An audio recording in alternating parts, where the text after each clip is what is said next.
Principle number 7 in the Pan-African art of war is the principle of unity.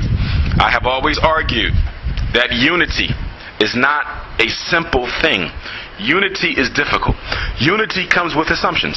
When we talk about unity, we assume that everybody wants to be identified with the African race. We know that everybody does not want to be identified with the African race.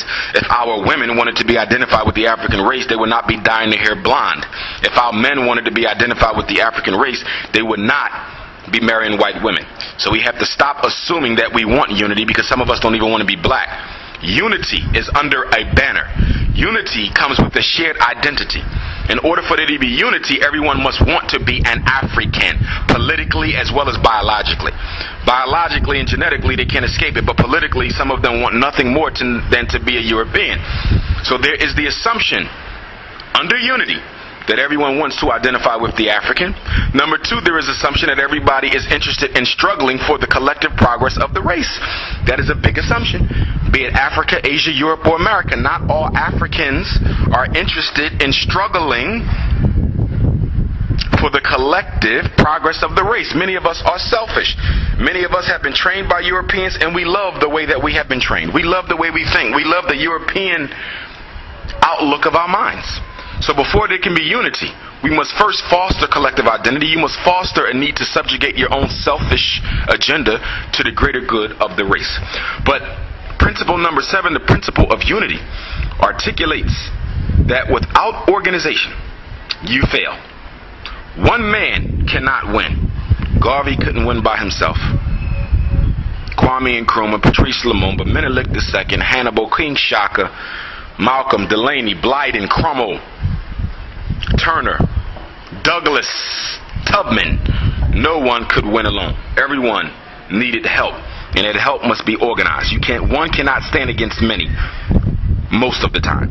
Once in a while you find in history that the one can stand against the many, but one black man, Umar Johnson, trying to take on all of the Europeans of the world, I have history stacked against me. There must be organization. Power is in numbers, and organization is in organized numbers.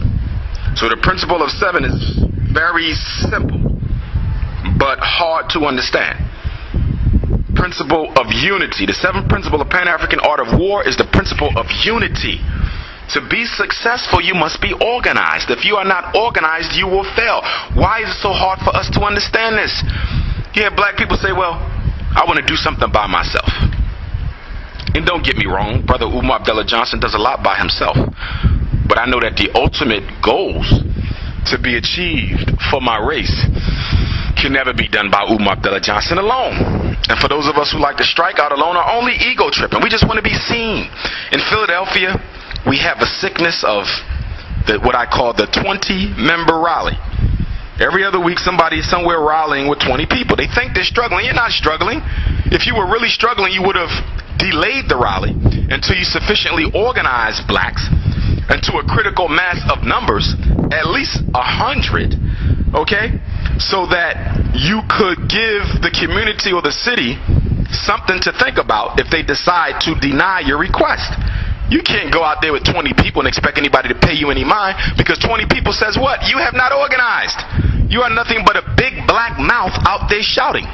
And we have several big black mouths who do nothing but shout throughout the United States of America or shout throughout Africa, but they don't do anything. Shouting ain't working. Working is trying to convince African people of the need for collective unity, shared identity, so we can sit down, strategize, come up with our vision, and work towards it before our race is thoroughly exterminated. That's struggle. Screaming with a bullhorn is not struggle. And that's why you rarely see me at those types of places.